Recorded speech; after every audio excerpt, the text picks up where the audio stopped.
not locked was the workshop of an eccentric whose genius spanned war and art. Blueprints for stepped thread breeches and visionary sketches of shells with smashing effects as yet unheard of shared the workspace with a painter's easel, a library of novels, a bass violin, and a grand piano. Yamamoto left the cordite, the iodine, and the ammonia on the piano and spent an hour studying the drafting tables. Be Japan's eyes, he preached at the Black Ocean Society's spy school on the rare occasions that duty allowed him home. Take every opportunity to observe, whether your ultimate mission is deception, sabotage, or murder. What he saw frightened him. The 12-inch guns on the factory floor could throw shells 7 miles to pierce 10 inches of the newest face-hardened side armor.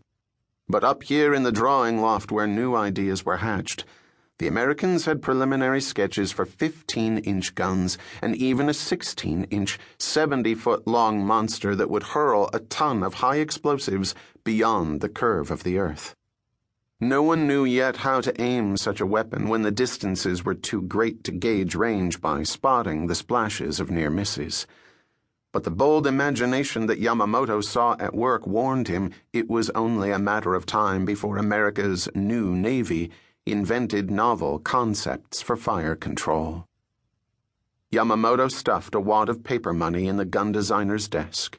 50 $20 U.S. gold certificates, considerably more than one of the arsenal's skilled workmen earned in a year. Already the U.S. Navy was third only to England's and Germany's. Its North Atlantic Fleet, brazenly rechristened the Great White Fleet, was showing the flag in a swaggering voyage around the world. But Britain, Germany, Russia, and France were not America's enemies.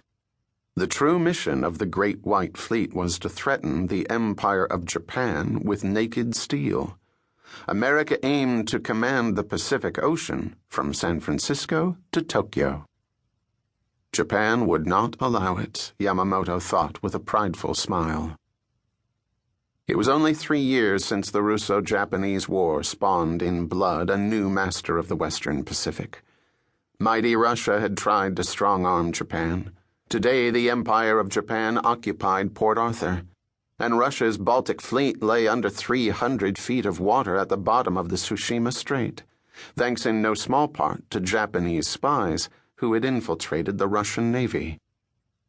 As Yamamoto closed the drawer on the money, he had the eerie sensation of being watched. He looked across the desk into the bold gaze of a beautiful woman whose photographic portrait stood in a silver frame. He recognized Langner's dark-haired daughter and admired how faithfully the photographer had captured her compelling eyes. She had inscribed it in a flowing hand, "For Father, the gunner who dreads not."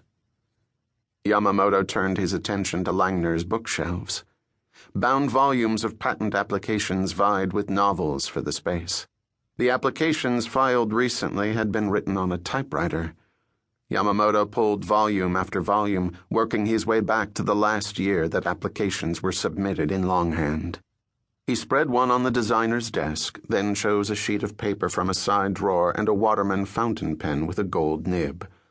Referring repeatedly to the sample of handwriting, he forged a brief, incoherent letter.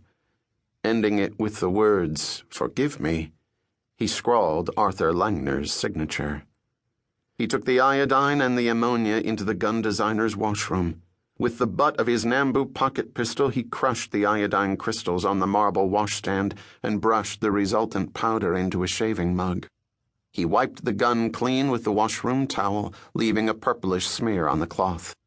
Then he poured ammonia onto the iodine powder, stirring with Langner's toothbrush until he had a thick paste of nitrogen iodide. He propped open the lid of the grand piano, reached into the narrow end farthest from the keyboard, and smeared the paste on the closely bunched strings. After it dried, the explosive concoction would become unstable and extremely sensitive to impact. A gentle vibration would set off a loud bang and a flash. Alone, the explosion would damage little beyond the piano, but as a detonator, it would be deadly. He placed the